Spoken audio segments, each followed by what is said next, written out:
Hello and welcome to another online training session with Shiro Kashi Aikido. In today's class we'll be looking at Awases with the Ken and how to use them in body technique. You'll see that we have a line marked on the mat. This indicates the line that your partner would attack along. See, with straight line attack. So all of these defenses are going to be done against this straight line attack. So in the first Awase, the first blending exercise, we're going to move off to the right hand side of that line.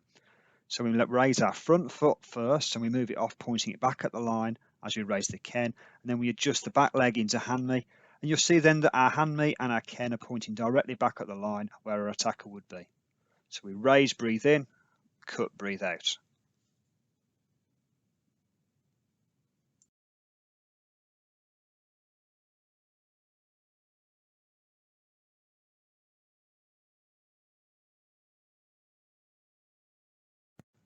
So now we're going to do the same exercise but without a Ken. So you could practice this inside as well as outside.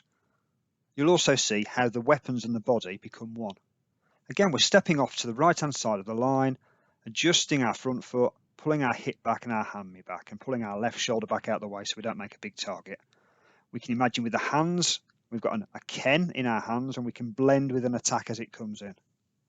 It's good practice to raise the hands as you're doing this exercise. It allows you to get timing with your partner.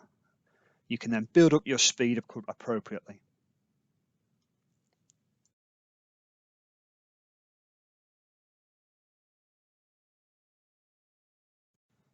Although we don't normally practice the first Awase on the left-hand side, there's no reason why you can't.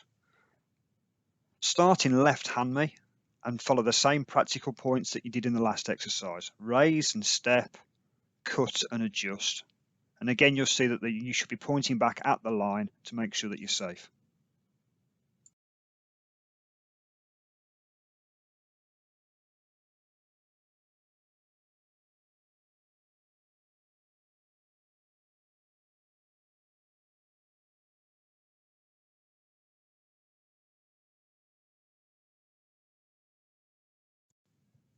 And this time, without the Ken, we can practice on the left side again, and you'll see the footwork really clearly. So we're going to adjust that front foot and pull that right hip back. There it goes again. Adjust the foot, pull the hip and the shoulder back. And again, bring the hands in. Imagine the Ken there. Raise, step, cut and adjust. Again, you can then start working on your timing and your speed.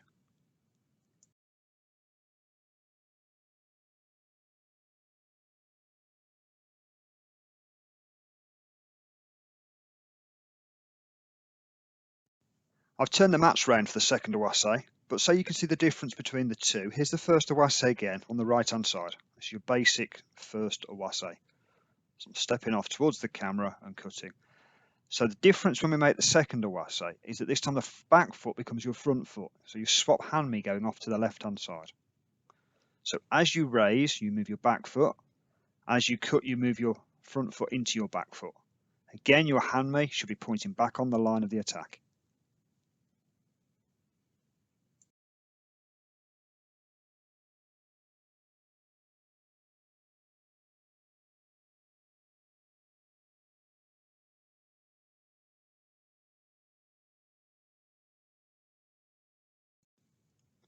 And now we can practice the same move without the Ken. So again, from right Hanmi into left Hanmi going offline. We're imagining a partner in front of us raising and attacking. We're blending with that attack by raising our hands and moving off quickly to the side into a nice, stable posture.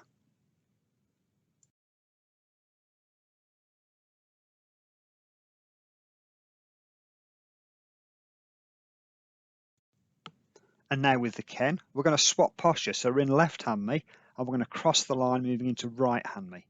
Again, this isn't normally practiced, but there's no reason why you can't. You could be expected to blend from attack from either side, so this is very good practice to do.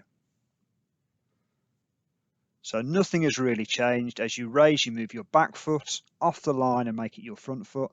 As you cut, you bring your left foot back. It becomes now your new back foot.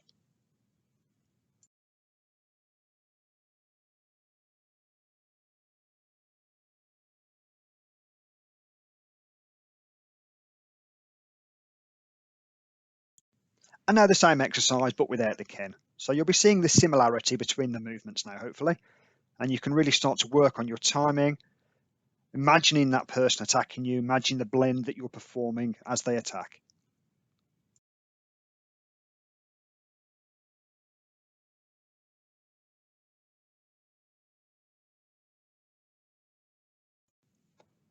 We can also practice sliding back after making the second Awase.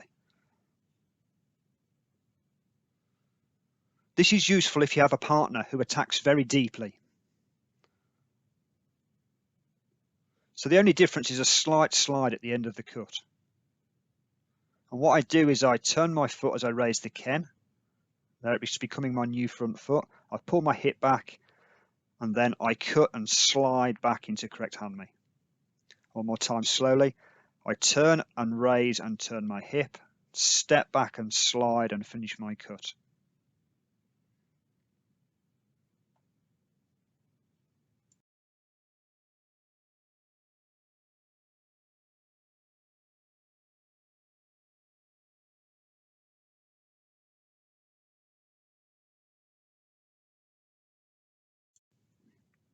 And now I'll change hand me into the left posture.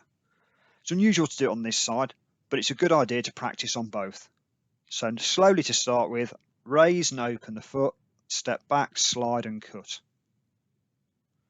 Train slowly to begin with, try and get your timing correct.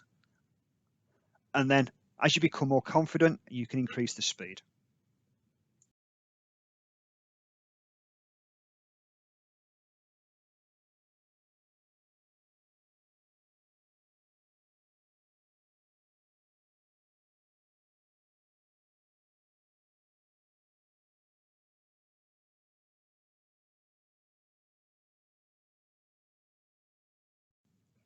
Putting the ken aside, we'll do the same exercise, but in taijutsu.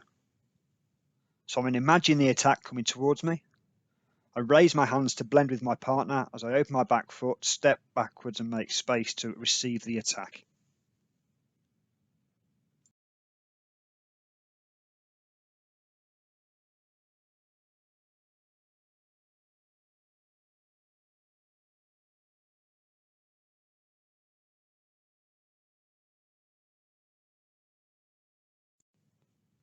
And now I'll swap sides and do it on the other side. Slowly start with, and then build the speed up. Raising with my partner's attack, sliding back and adjusting my hand me.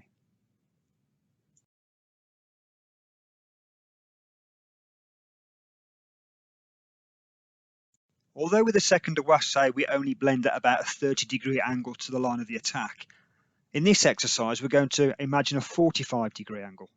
This is useful for if your partner's attacking with the Yokomanuchi strike or a roundhouse, as it allows you to move offline more. So to begin with, we'll use the ken. And all we do is just take the back foot further around. And you can see there that I'm pointing back towards the line at about a 45-degree angle.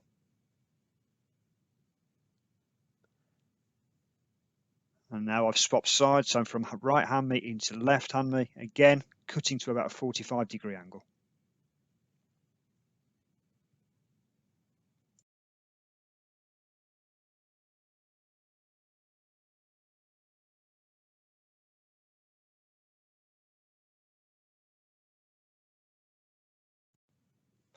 And without the ken, I can practice blending at 45 degrees as though I'm absorbing a Yokomanuchi strike or a roundhouse strike.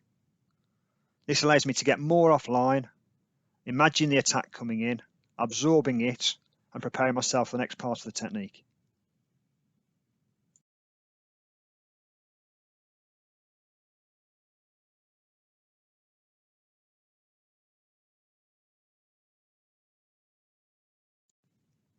Practicing these techniques will help both the weapons and the body side of the art.